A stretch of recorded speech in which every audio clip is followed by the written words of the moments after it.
Some of the biggest highlights of my year involve Glee. Yes, I am a Gleek. I watched every episode since the beginning. I interned at Fox at the time when they were showing the pilots of 2009, the 2009 season, and I thought Glee was the strongest one. It was around April. I was on Facebook and I saw on the Glee page, an announcement calling for extras. Like the first, however many people respond to that announcement via email, got to be extras. So thankfully, I got to be one of the extras, and at the last moment, I got someone to cover for me at work, and headed over to the location where they were shooting for the season 1 finale.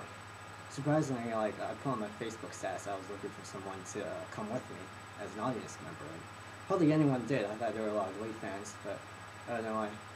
But Emily came with me. We were audience members in the balcony section of regionals, and we got to watch Vocal Adrenaline perform like at least 7 times. It was a long day. We hardly had any food. All we had were apples, oranges, and bananas, and some water. And people were getting impatient, so like, you know, some people left early, and yeah, they're fans, and they left early. I don't know why. But eventually, New Directions performed, and once they performed, that's when like nearly everybody left. They were like, okay, we're done. But I stayed longer. And by the way, in between takes during the day, they had each cast member come up to us and do a Q&A. So that was pretty cool. I asked Jane Lynch a question. I asked one of the writers a question. And so after New Directions performed their thing, people left, and I just stayed to watch them do several more takes. And I watched Corey and Leah do their duet. And very few people stayed in the balcony. And then they had other extras come in, the paid extras come in on the main floor. So yeah, Corey came up to us on the balcony, he hugged the girls, and he gave me a high five, and he was like, you guys are the shit. And then he just went back to work. It was like being at a concert, so that was the highlight of the year. Comic-Con was fun. I actually asked the panel a question. I said, well, at first I said, congratulations on your Emmy nominations. And then I asked, will Mike Chang and Matt Rutherford get their own stories this season? Ryan Murphy told us what was going to happen with Mike Chang, and you know that Tina was going to fall out of love from Artie and fall in love with Mike Chang, and that was breaking news. It was all over Twitter. It was like retweeted all over the place. So I thought, yes, I instigated breaking news just by asking that question.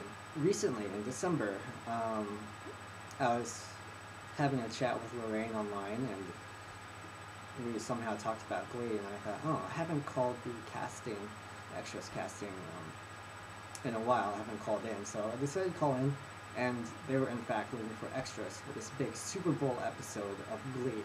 So I called in and registered, and you know, showed up on the day. It was a 3-day shoot for the first 2 days, so that was a lot of fun. Met some cool people. Surprisingly, a lot of people who work as extras don't even watch the show. That's pretty interesting. So they don't really have much of an appreciation for what they were watching.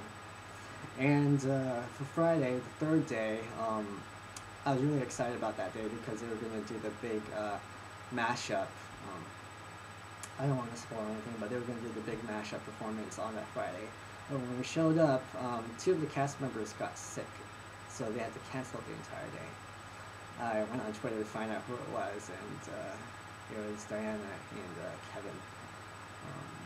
They had laryngitis, which was interesting because that's an episode from season 1, laryngitis. And it became public news. It was like on Entertainment Weekly. So I thought we had inside information for being extras and for actually being there, but it was actually public news because it's a big deal when 2 cast members get sick and shut down production for a day. But they plan to reschedule that day sometime in January. Those are the Glee moments of the year.